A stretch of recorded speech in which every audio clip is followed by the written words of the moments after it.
Nos salutations à la grande équipe des communications du BCECO, gérée par Eddie Momat, cette équipe que nous suit depuis le bureau central des coordinations, les BCECO qui fait un travail formidable. Je salue Charles Kanda, le grand photographe, oui, qui fait du bon boulot aux côtés du DG Jean Mabi, les BCECO qui va bientôt, n'est-ce pas, réceptionner les ouvrages, les écoles, centres de santé construits à travers les 48 territoires dans lesquels il œuvre. C'est à saluer parce que nous avons fait cette tournée et c'était magnifique simplement.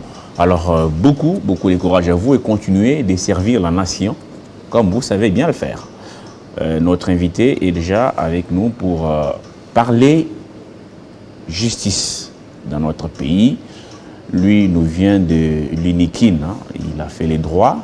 Eh bien, bon, comme Congolais, il a son mot à dire. Bonjour et bienvenue. Bonjour, Monsieur Crespin. Alors, Monsieur Obed Mounouma, vous êtes leader d'opinion, c'est ça? Oui, c'est ça. Leader d'opinion, qu'est-ce que cela veut dire, leader d'opinion? Bon, vous avez une masse, vous avez des jeunes qui... En tant que leader d'opinion, nous avons une association qui porte d'ailleurs notre nom, dont nous avons la jeunesse congolaise tout entière avec nous, parce que l'association se porte les amis d'Obed Mounouma.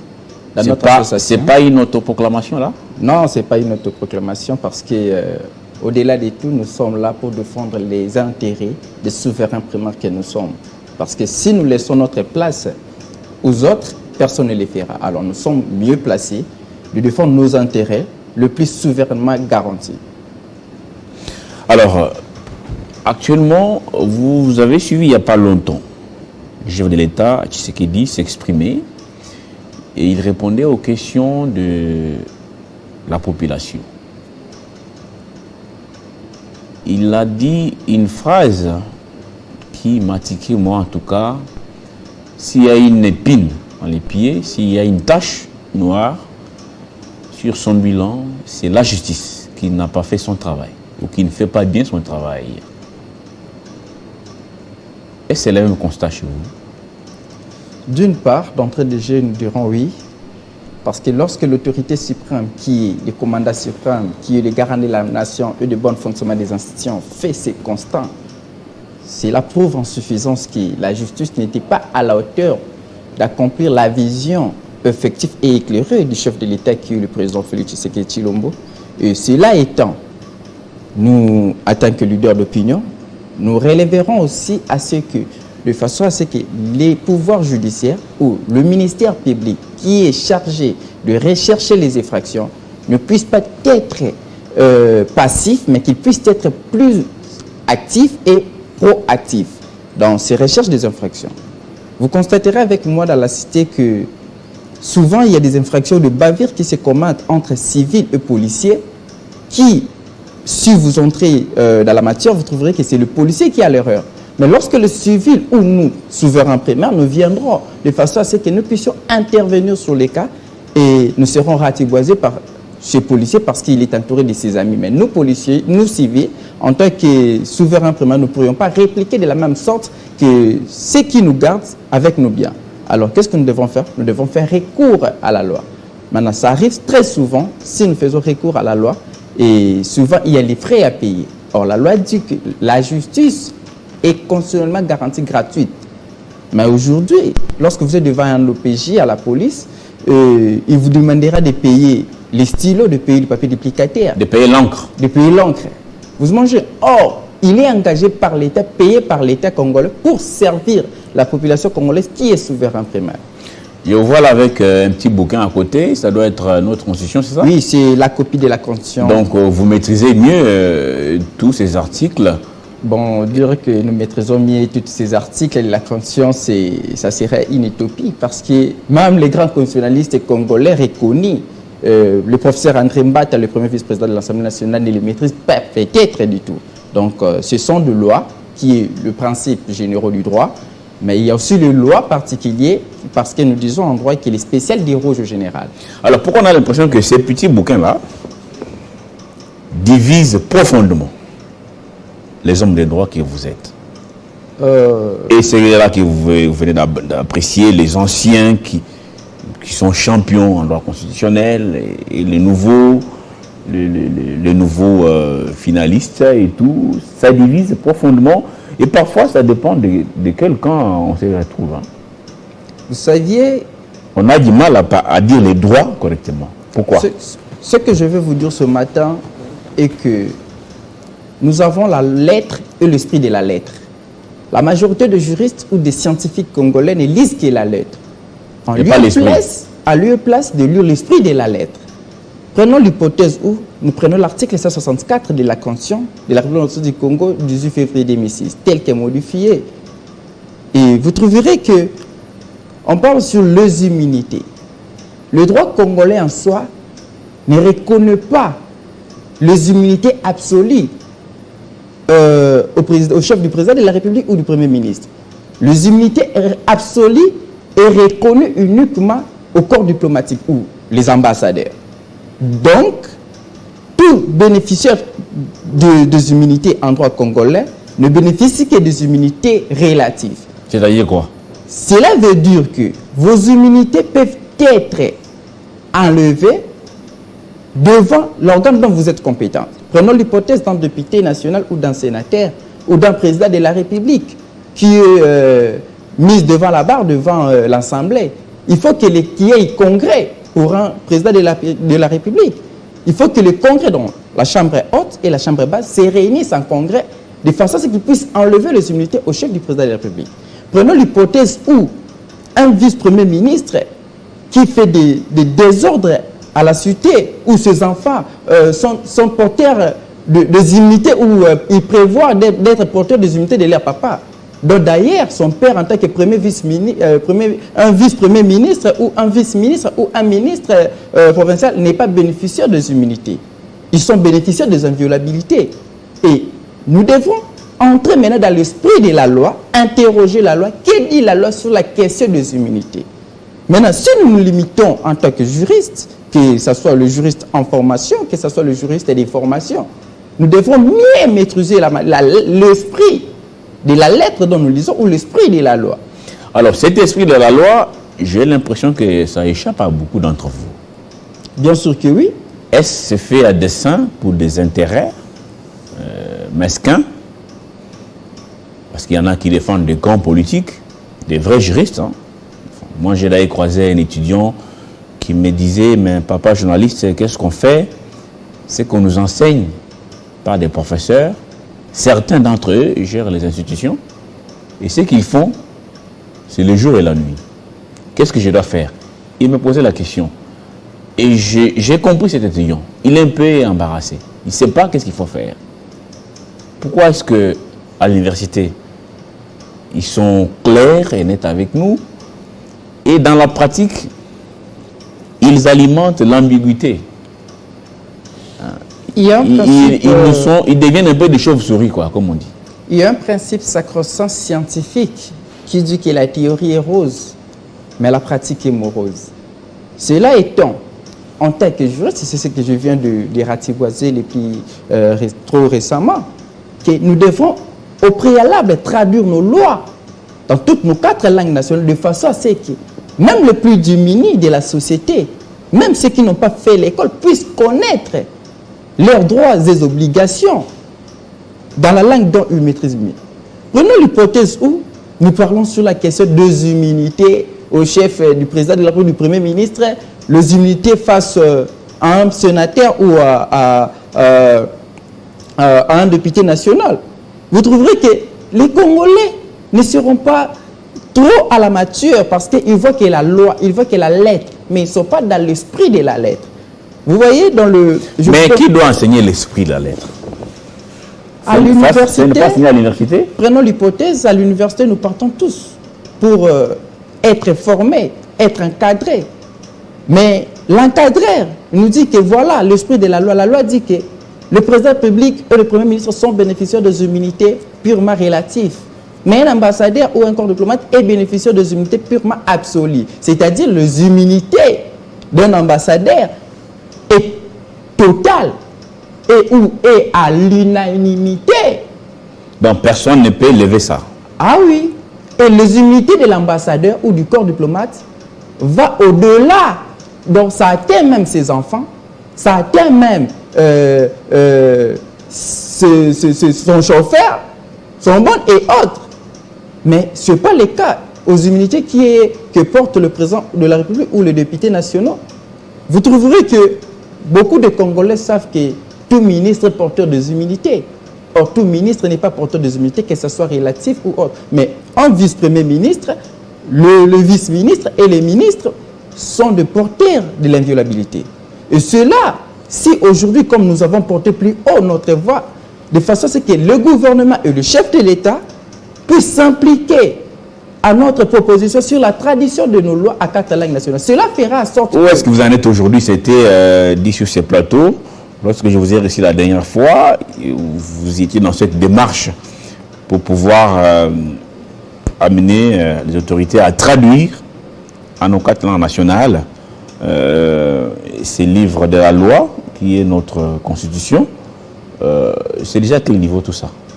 Depuis que nous avons été reçus trop récemment à la présidence de la République. Qui vous a reçu là-bas? C'était les collèges juridiques du président de la République. Ils vous ont reçus? Oui, nous avons été reçus et il nous a été demandé de faire une note explicative. Donc nous l'avons déjà fait et nous avons déjà déposé après avoir été ici sur votre plateau. Et jusque-là, nous sommes qu'en attente vu que le garant de la nation a plusieurs préoccupations qu'il gère de la République, qu'il gère tant le corps de la République que l'âme de la République. Et cela étant, nous sommes toujours en attente. Nous savons qu'avant les élections, il y aura l'avancement sur notre proposition et les avancées significatives dont nous serons encore reçus pour vous dire que non, il y a assez des avancées significatives sur notre démarche. Et je souhaiterais encore bien souligner quelque chose. Récemment, nous avons vu une plainte qui a été déposée, je ne sais pas moi, contre le chef religieux. Dans le même cadre des humilités, le chef religieux font partir aussi d'une part ou sont bénéficiaires des immunités. Pour mettre en accusation un chef religieux, il faut au préalable saisir le procureur général près la cour d'appel. C'est-à-dire, nous ne pourrions pas mettre une plainte contre un chef religieux ou le chef religieux devant le parquet de grande instance. Et qui est chef religieux? Est-ce que tout pasteur, si dans mon quartier j'ai mon église, je suis chef religieux ou pas? Comment d'abord vous définissez les chefs religieux? Tout pasteur n'est pas chef religieux, tout prophète n'est pas chef religieux. Pour être chef religieux, il y a les conditions préalables à remplir. Ces conditions préalables, je vous les donnerai, par exemple, dans des églises. Si vous entrez dans l'église catholique, vous trouverez que tout abbé est chef religieux. Pourquoi il est chef religieux? Parce qu'il a en lui le culte pastoral qui dirige. Si nous partons l'islam, vous trouverez que tous membres sont chefs religieux. Mais dans les églises qui s'ouvrent aujourd'hui, qui sont d'ailleurs des asbelles, où on se réveille un bon matin, nous disons, je suis archevêque. Non. Pour être archevêque, c'est-à-dire qu'il faut avoir la multitude des apostolats que vous jurez, ou qui sont sous votre direction apostolique. Alors, si j'ai des églises, je suis chef religieux parce qu'il y en a... Vous ne l'êtes pas. La loi ne vous octroie pas cette capacité où, selon l'organigramme, partant du temps ancien au temps moderne que nous sommes, vous n'êtes pas chef religieux. Pour être chef religieux, il y a les conditions purement au préalable qu'il faut remplir. Et sur ces questions, peut-être nous en parlerons, mais j'allais juste ouvrir cette brèche pour vous expliquer que avant de mettre une personne devant la justice, il faut d'abord savoir quel est le grade qu'il porte en lui ou quel est le rôle qu'il joue dans la société. Mais lorsque vous vous réveillez un bon matin, vous vous disiez que non, je dois mettre une plainte, ou mettre une plainte à l'égard de chef religieux catholique, c'est aberrant. C'est-à-dire que vous ne connaissez pas la procédure. Et il faut aller donc d'abord... pour vous, il y a des gens qui ne sont pas justiciables aussi facilement. Bien sûr que oui. Il faut toute une procédure. Ce sont des intouchables alors. Non. Il y a des intouchables quand même. Je donne toujours cet exemple. Les cas de chefs religieux catholiques, un abbé, pour ne pas aller directement chez les archevêques ou les cardinaux, un monsieur l'abbé qui gère par exemple la paroisse Sainte-Anne, n'est pas justiciable, tout simplement que vous vous réveillez un bon matin, vous partez au niveau d'un souci ou du parquet des grandes instances, saisir le ministère public, lui dire que non, je suis venu déposer une plainte contre tel abbé. Non. Il faut au préalable saisir le parquet général près la cour d'appel, et c'est le procureur général près la cour d'appel qui va voir dans son pouvoir à qui pourrais-je confier ce dossier. Soit en lui-même, il va instruire, il va juger ou attendre l'inculpé devant son bureau, soit il va le renvoyer au niveau de la Cour de cassation, soit il peut encore renvoyer le dossier au niveau du parquet des grands instances. C'est le choix du procureur général de la République. Et cela ne fait pas d'eux des intouchables.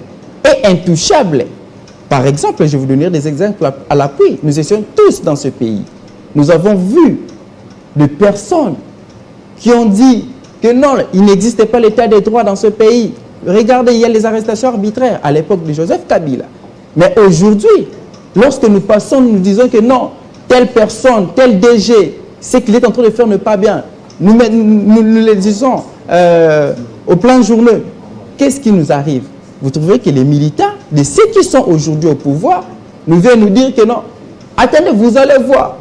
Vous allez voir. Qu'est-ce que nous allons voir? Donc, c'est-à-dire, l'état des droits que vous avez tant réclamé il y a 18 ans, et aujourd'hui, dans le 5 cas, l'état des droits est bafoué. Alors, cela étant, c'est ce que nous appelons en droit les intouchables. Mais en droit congolais, il n'y a pas les intouchables. C'est que nous devons savoir. Tout le monde est justiciable. Et au-delà de l'injusticiabilité, il faut aussi voir le loi. Prenons l'hypothèse ou l'exemple d'un ancien président de la République ou d'un ancien Premier ministre. Un ancien président de la République ou un ancien Premier ministre n'est pas justiciable comme moi et vous. Il n'a pas le même statut que moi et vous.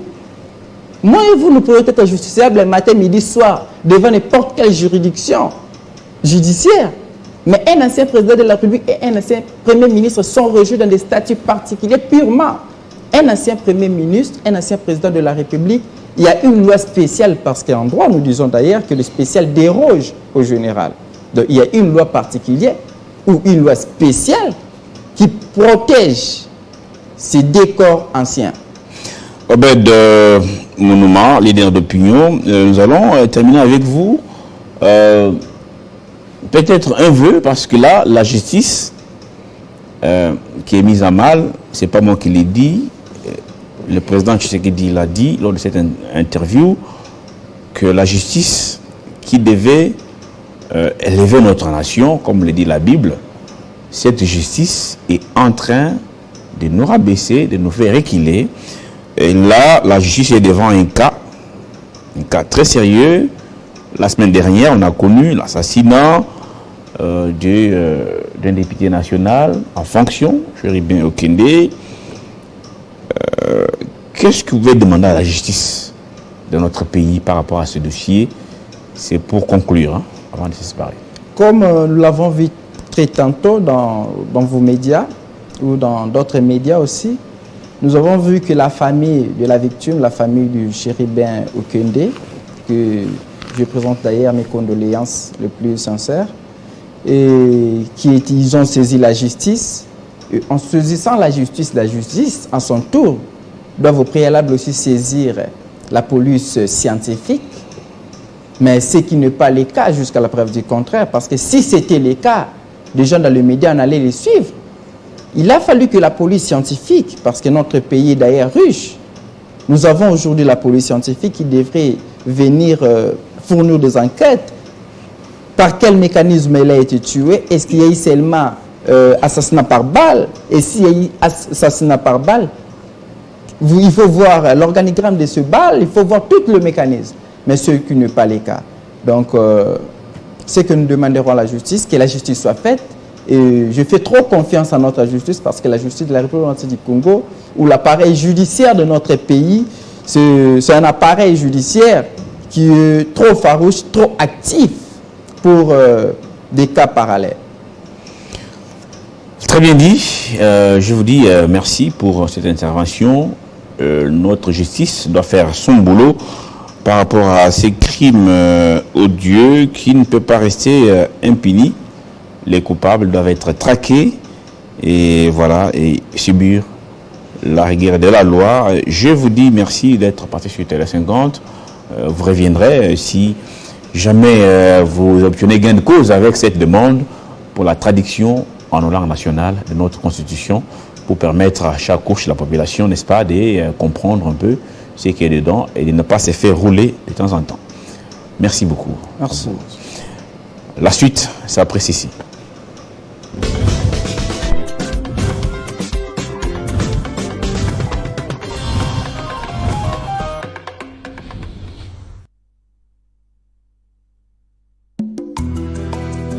Son Excellence Fachi Beton, Fondation Denise Nyakeru, Boyoka. Bozali kolekisa ntango pamba nakofinga kotongo likambo na yebite bisika nyonso bokoleka kaka kombo redi boye